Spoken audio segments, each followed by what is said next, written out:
اپنے گھر میں بلایا، مجھے آپ کو تراویح پڑھنے کی توفیق عطا فرمایا۔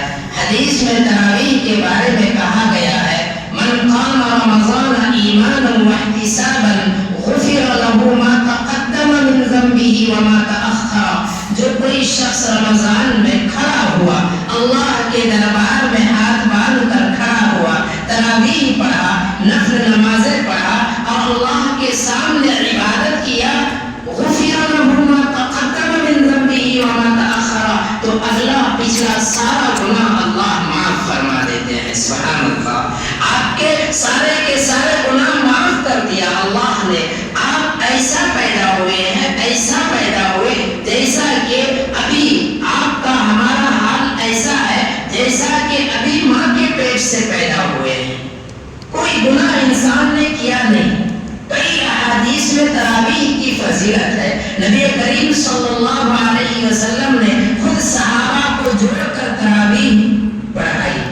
ہم اور آپ تراویح میں جو جمع ہوئے اور پورا کلام پاک ہم اور آپ سننے کی کوشش کیے، یقیناً جو کمی کوتاہی اللہ معاف کرے گا۔ پورا قرآن جہاں پر مکمل ہوتا ہے، چاہے نازلہ پڑھا جاتا ہو، چاہے حفظ پڑھا جاتا ہو، اللہ اس محفل کی، اس مجلس کی دعا کو قبول کرتے ہیں۔ یہ دعا کی قبولیت کی گھڑی کا وقت ہے۔ ہم اور آپ اور ہمارے بچے، ہمارے نوجوان جو یہاں پر جمع ہوئے ہیں، دعا کرنے کے لیے جمع ہوئے ہیں۔ حافظ صاحب کی دعا ہوگی، اس نیت سے جمع ہوئے ہیں کہ اللہ ہمارے بگڑی ہوئے کاموں کو، ہمارے بگڑے ہوئے کاموں کو اللہ بنا دے، ہماری بگڑی ہوئی حالت کو اللہ سدھار دے، اللہ ہماری قسمت بنا دے، اللہ ہمارے بچوں کی قسمت بنا دے، اللہ ہمارے مرحومین کی مغفرت کر دے۔ یہ میری اور آپ کی نیت ہے۔ اللہ تبارک و تعالیٰ نے اس رمضان میں قرآن پاک کو اتارا تو رمضان تمام مہینوں سے بہتر ہو گیا، رمضان کی فضیلت تمام مہینوں سے بڑھ گئی، اور اللہ تبارک و تعالیٰ نے یہ قرآن پاک میرے اور آپ کے نبی محمد رسول اللہ صلی اللہ علیہ وسلم پر اتارا۔ کتنے سال میں؟ 23 سال میں اتارا۔ تو میرے اور آپ کے نبی صلی اللہ علیہ وسلم کا مقام و مرتبہ تمام انبیاء سے افضل، اللہ کے بعد سب سے بڑھ کر مرتبہ کس کا ہے؟ میرے اور آپ کے نبی کا مقام ہے۔ میرے اور آپ کے نبی کا مقام اللہ کے بعد سب سے اونچا ہے، سب سے بلند والا ہے۔ جہاں پر مؤذن پکارتا ہے اشہد ان لا الہ الا اللہ، وہیں پر مؤذن پکارتا ہے اشہد ان محمد رسول اللہ۔ دنیا میں کوئی لمحہ، کوئی منٹ ایسا نہیں ہے جہاں پر اللہ کا اور محمد رسول اللہ کا نام نہ لیا جاتا ہو۔ آپ دیکھیے رمضان کا مہینہ کتنا مبارک اور کتنا نورانی مہینہ ہے۔ دنیا کے کونے کونے میں، چپے چپے میں، جہاں کہیں بھی مسلمان بستے ہیں، جہاں کہیں بھی ایمان والا نظر آتا ہے، وہاں قرآن پاک پڑھا جاتا ہے، وہاں تراویح ہوتی ہے، مسجدوں میں تراویح ہوتی ہے، خانقاہوں میں تراویح ہوتی ہے، کئی مسلمانوں کے گھروں میں تراویح ہوتی ہے۔ لاکھوں کروڑوں مرتبہ قرآن پاک پڑھا جا رہا ہے، قرآن پاک سنا جا رہا ہے، اللہ کی رحمت برس رہی ہے، ہمارے آپ پر اللہ کی رحمت برس رہی ہے، میری اور آپ کی مغفرت کا اللہ اعلان کر رہا ہے، اور اللہ فرشتوں میں کہتا ہے کہ وہ فرشتوں جس انسان کی پیدائش کے وقت میں یفسد فی الارض، کہ اللہ تو ایسی مخلوق کو پیدا کر رہا ہے، ایسے لوگوں کو پیدا کر رہا ہے جو زمین میں فساد پھیلائیں گے، جو زمین میں لڑائی اور جھگڑے کریں گے، یسفک الدماء، جو زمین میں خون بہائیں گے۔ تو اللہ ان فرشتوں کو جمع کر کے کہتا ہے او میرے فرشتوں، دیکھو میرے تمام کے تمام بندے کو اس میں بوڑھا ہے، کمزور ہے، کھڑے ہونے کی طاقت نہیں رکھتا ہے، اس کے باوجود میرے سامنے ہاتھ باندھ کر کھڑا ہوا ہے، اس نیت سے کھڑا ہوا ہے کہ میں اسے معاف کر دوں۔ اے فرشتوں تم گواہ بننا، میں نے انہیں معاف کر دیا۔ اللہ فخر کرتا ہے، اللہ فرشتوں کے سامنے میری اور آپ کی ٹوٹی پھوٹی بات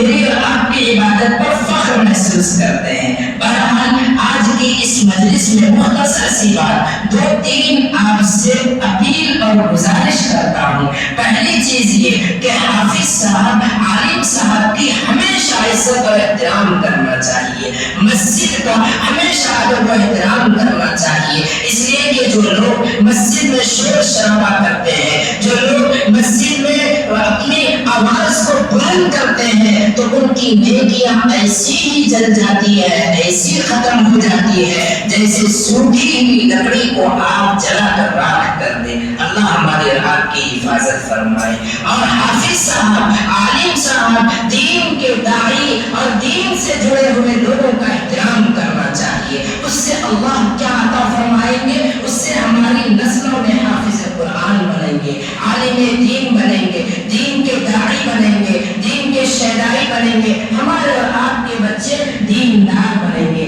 آخر میں ہم سب یہاں پر جمع ہوئے ہیں، قرآن پاک ہم نے سنا ہے، اتنا بڑا مجمع اگر کسی سخی کے دربار میں جائے، کسی بڑے مہان انسان کے دربار میں جائے اور کہے کہ ہمارا کوئی مقصد نہیں ہے، بس آپ سے ملاقات کے لیے آئے ہیں، کیا چاہیے؟ بس آپ جو دے دیں، تو مہان آدمی، وہ سخی آدمی اپنی سخاوت کا دریا بڑھا دے گا اور سب کچھ دینے کی کوشش کرے گا۔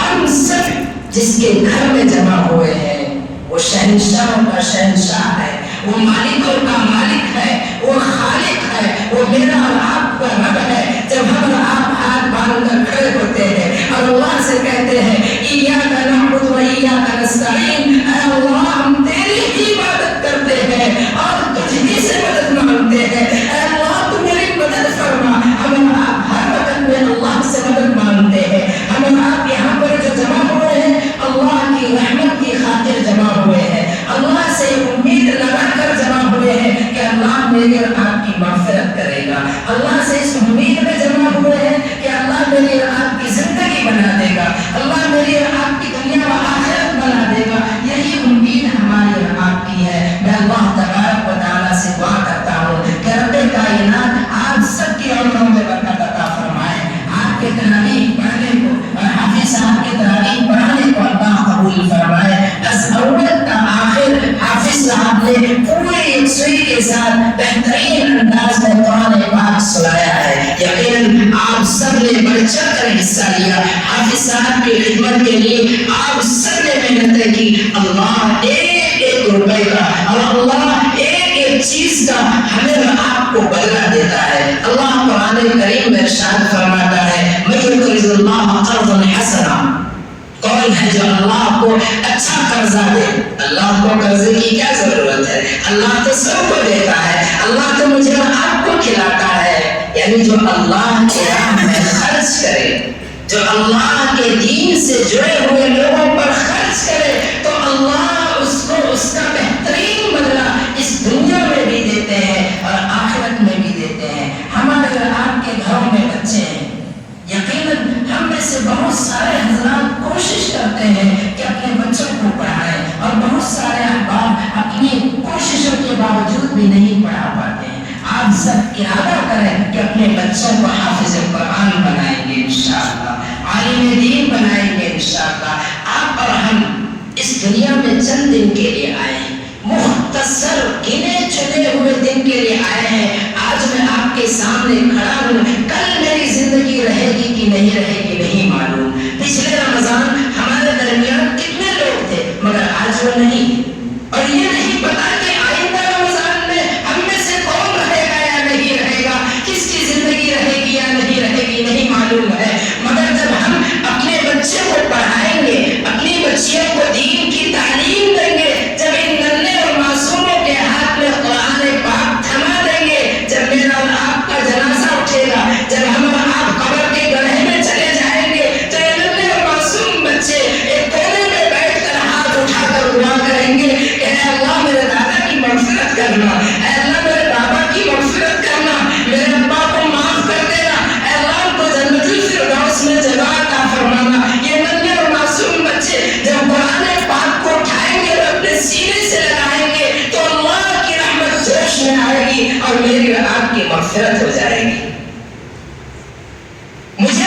چاہیے کہ ان ننھے اور معصوم بچوں کے ہاتھ میں ہم قرآن پاک تھمائیں، ہمیں ننھے اور معصوم بچوں کے سینے میں قرآن پاک بسانے کی کوشش کریں، اللہ کی محبت ان کے دلوں میں ڈالنے کی کوشش کریں۔ یہ میری اور آپ کی سب سے بڑی ذمہ داری ہے۔ اگر ہم اور آپ ان کو پڑھاتے ہیں تو یہ دنیا میں بھی ہماری خدمت کریں گے اور آخرت میں بھی ہمیں کام آئیں گے۔ یہ بارہا دیکھا گیا ہے کہ جن لوگوں نے دین کی تعلیم اپنے بچوں کو دیا، صحیح تربیت کی، وہ بچے ان کے بڑھاپے میں سہارا بنے، اور جنہوں نے صرف ڈگری دلایا اور صرف دنیا دنیا دنیا دنیا کے پیچھے پڑے رہے، اللہ معاف کرے، آپ کے سامنے ایسے بہت سارے واقعات ہیں کہ وہ بچے ان کے لیے سہارا نہیں بنتے ہیں۔ کتنے میرے ایسے بھائی اور بزرگ یہاں پر موجود ہیں جن کو اپنے دادا کی قبر نہیں معلوم۔ اسی راستے سے ہم آپ گزرتے ہیں، آپ کی قبر وہاں پر موجود ہے، مگر بیٹے کو توفیق نہیں ہے کہ باپ کی قبر کے سامنے کھڑے ہو کر فاتحہ پڑھ لے، باپ کی قبر کے سامنے کھڑے ہو کر 3 بار قل هو اللہ احد پڑھ لے، توفیق نہیں ہے۔ ہاں، میں نے ان بچوں کو دیکھا ہے جو مدرسے میں پڑھتے ہیں، جو حافظ قرآن بن رہے ہیں، جو قرآن پاک کو سینے سے لگا رہے ہیں، جو دین کا علم حاصل کر رہے ہیں، وہ اپنے بابا کے قبر پر کھڑے ہوتے ہیں، وہ اپنے دادا کے قبر پر کھڑے ہوتے ہیں اور وہاں پر فاتحہ پڑھتے ہیں، قل هو اللہ احد پڑھتے ہیں، قرآن پڑھ کر ان کے لیے بخشش کے لیے دعائیں کرتے ہیں۔ سبحان اللہ۔ میرا اور آپ کا بچہ اگر ایسا بن گیا، میرا اور آپ کا بچہ دیندار بن گیا تو دنیا اور آخرت دونوں بن جائے گی۔ بنائیں گے انشاءاللہ اپنے بچوں کو، حافظ قرآن بنائیں گے انشاءاللہ، عالم دین بنائیں گے انشاءاللہ۔ ایک واقعہ آپ کو سناؤں اور اپنی بات ختم کروں۔ اللہ تبارک و تعالیٰ تراویح جو پڑھتا ہے اس کو بڑا انعام دیتا ہے، بڑا انعام دیتا ہے۔ آپ سب نے جو ابھی تراویح پڑھی، اللہ کے دربار میں آپ سب نے جو عبادت کیا ہے، پورا قرآن پاک سنا، تو شہنشاہ کا شہنشاہ کتنا بڑا انعام دے گا، کتنا بڑا اکرام کرے گا، میری اور آپ کی کتنی بار مغفرت کرے گا۔ وہ اللہ ہے، وہ جب دینے پر آتا ہے تو بے حساب دیتا ہے، بے حساب دیتا ہے۔ ان اللہ یرزق من یشاء بغیر حساب، وہ جب روزی دینے پر آتا ہے تو بے حساب دیتا ہے، چھپڑ پھاڑ کر اللہ دیتا ہے۔ یہ میری اور آپ کی نیت ہونی چاہیے کہ اللہ مجھے اور آپ کو نوازے گا، اللہ مجھے اور آپ کو دے گا۔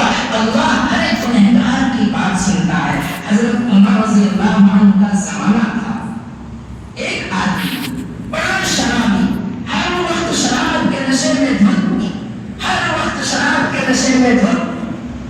حضرت عمر بہت غصے والے انسان، بہت جلیل القدر صحابی، وقت کے بادشاہ، وقت کے خلیفہ، حضرت ٹہلتے ٹہلتے جا رہے تھے، ادھر سے وہ شراب کا بوتل لیے ہوئے چادر اوڑے ہوئے تھا، چادر کے ایسے کونے میں چھپا کر ایسا لا رہا تھا۔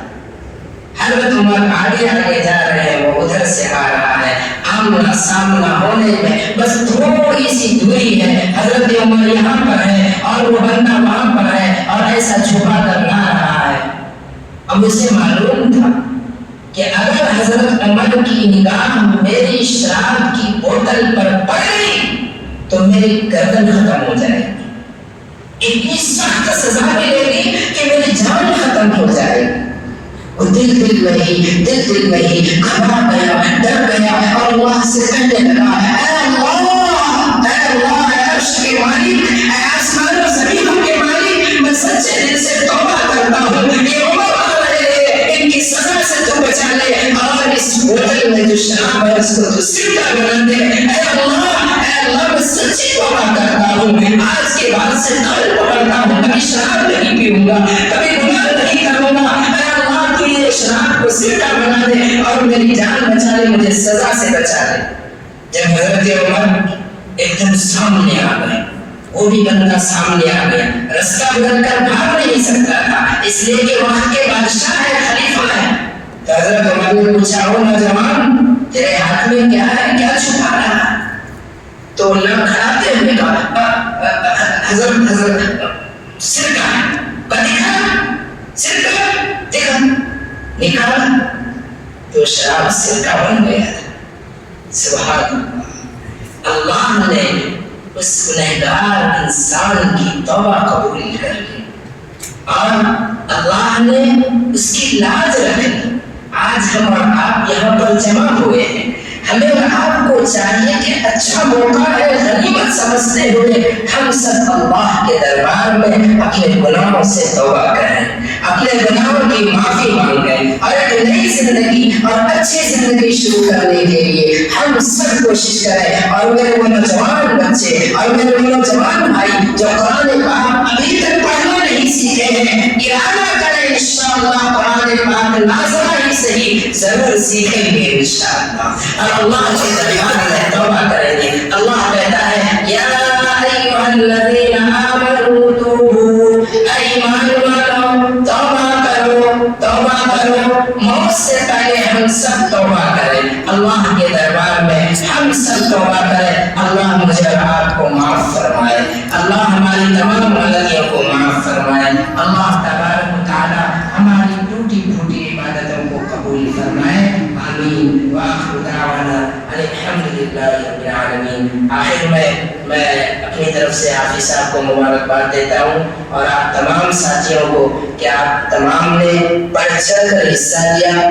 مسجد کی خدمت ہو یا حافظ صاحب کی یا مولانا کی یا دین کی کسی بھی اعتبار سے خدمت ہو, تاریخ گواہ ہے کہ آپ جیسے مسلمانوں نے بڑھ چڑھ کر حصہ لیا ہے. حصہ لینا بھی چاہیے اور اپنی طرف سے جتنا ہو سکے کوشش کرنا چاہیے. آخر میں ایک مسئلہ بہت زیادہ معلوم کیا جاتا ہے, جیسے بہت سارے ہمارے بھائی اور بزرگ اور بہت سارے ہماری مائیں بہنیں پانی اور تیل میں دم کراتی ہیں. کیا دم کا کوئی اثر ہوتا ہے یا نہیں ہوتا ہے؟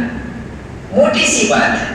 مجھے آپ کو کوئی گالی دے تو اس کی گالی کا کیا اثر ہوتا ہے کہ چہرے کا رنگ بدل جاتا ہے نا. تو قرآن کریم اتنی بڑی کتاب, اتنی مقدس کتاب, اور اس کے الفاظ پڑھ کر دم کیا جائے تو کیا وہ پانی نہیں بدلے گا؟ یقیناً اس کا اثر ہوتا ہے, یقیناً اس کا اللہ تبارک و تعالیٰ کے کلمات اور اللہ کی کتاب میں برکتیں ہیں جس کے ذریعے سے ہمیں شفا ملتی ہے. قرآن سراپا نور ہے, سراپا شفا ہے. بہرحال وقت نہیں ہے, زندگی رہی تو پھر انشاءاللہ دوبارہ ملاقات ہوگی. آپ